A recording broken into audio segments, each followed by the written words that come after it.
I'm State Representative Stephen Smith, Chairman of the New Hampshire House Transportation Committee, and today we're going to talk about whether or not we should require seatbelts to be installed and used on school buses. The structure of that sentence is really important. We're not talking about whether it's a good idea to have them, whether or not we should encourage their use, but whether or not we're going to require them and enforce their use under penalty of law. Why are we talking about this? A couple of years ago, there was a horrific crash in Chattanooga, Tennessee. Kids died. That is always one of the hardest things for a community to take, and it inspires emotional responses. There's an outcry, just do something, make sure this never happens again. Well, they did. It was determined that a lot of the kids might not have perished if they did have seatbelts on in that case. The details of the crash were not what you would normally find in a traffic accident involving a school bus. Legislation was passed for that county to require seatbelts to be installed on the school buses. And then they started to get into the details of how you actually do it. They couldn't figure out the enforcement.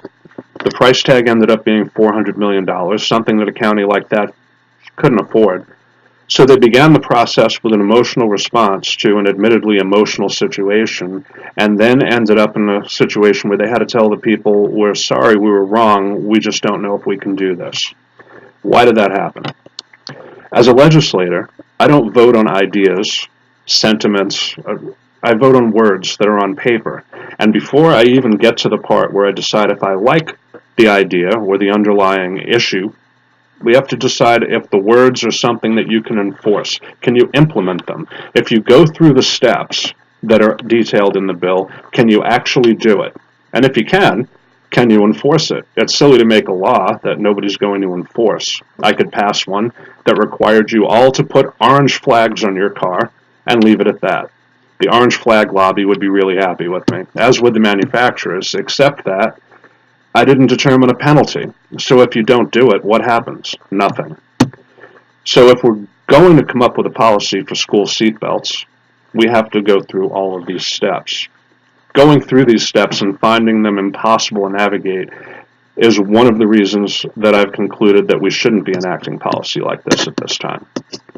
Those are the mechanics, but let's talk about whether or not it's actually necessary, which is another conversation to have before you even get to the voting part of a bill.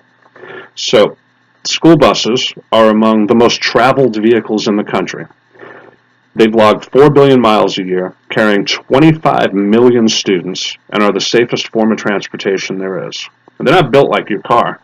They're bigger, they crush easy, and I don't mean that they crush and squash the people inside, I mean that they absorb a lot of the impact. Also, the seats are different. It's been decades since I've been on a school bus, but if you remember when you were, the backs are really tall, kind of flimsy. Now, this is a design element that's put in on purpose, containment. It's recognized that kids are going to get on, and they're not going to be belted in. Sometimes they get up and move around, but when they're in that seat, if there is a crash, the bus body itself absorbs a lot of the impact, and the kids are contained.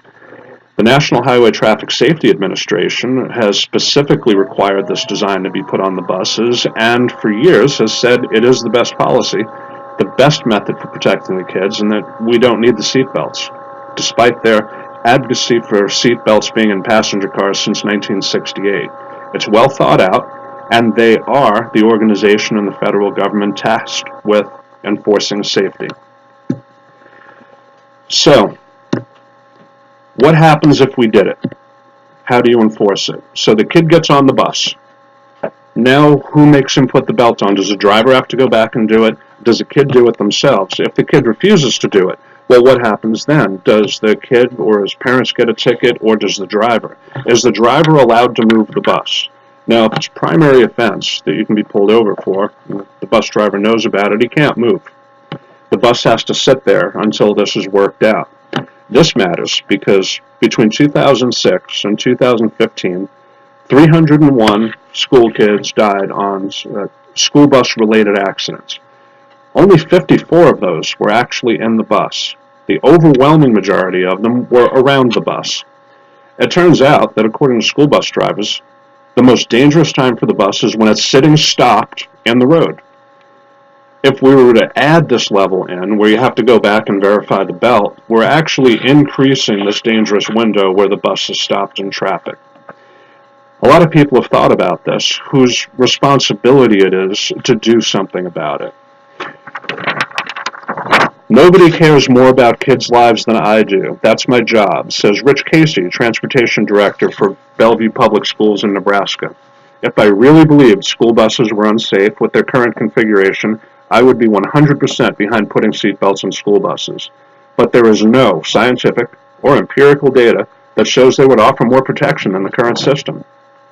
Further, young children may not be able to unbuckle themselves without assistance, and panicked or disoriented students could be trapped by their belts, says Daniel Batchelder, Business Services Director for Windsor Public Schools in Connecticut, in her January testimony before a Connecticut State House committee. Geography matters.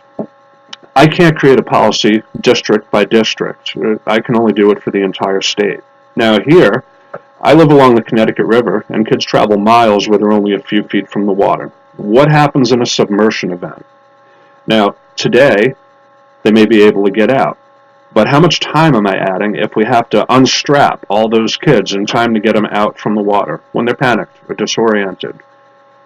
The average person can hold their breath for, about 2 minutes? That's a guess. I've done it. But what about when you're panicked because you were just in a crash and you're in the water? If we were to pass this policy today, there is the possibility that it would cause new deaths and save very few. For all these reasons, I've concluded that mandatory seatbelts in school buses should not be the policy of the state of New Hampshire, and that we should wait for the National Highway Traffic Safety Administration to finish the research that they're doing and provide us with good scientific empirical data to go forward with. We should wait until they tell manufacturers via the Motor Vehicle Code, when certifying vehicles for use on United States highways, that they should have the belts installed. And this would shortcut the financial argument because the buses would already have the belts when they got there. And then we could decide if we're going to enforce their use. So I know the emotional response is, in light of some of these tragedies, to just do something. But first, do no harm. And a knee-jerk reaction to just requiring their use now could do exactly that. Thanks for listening.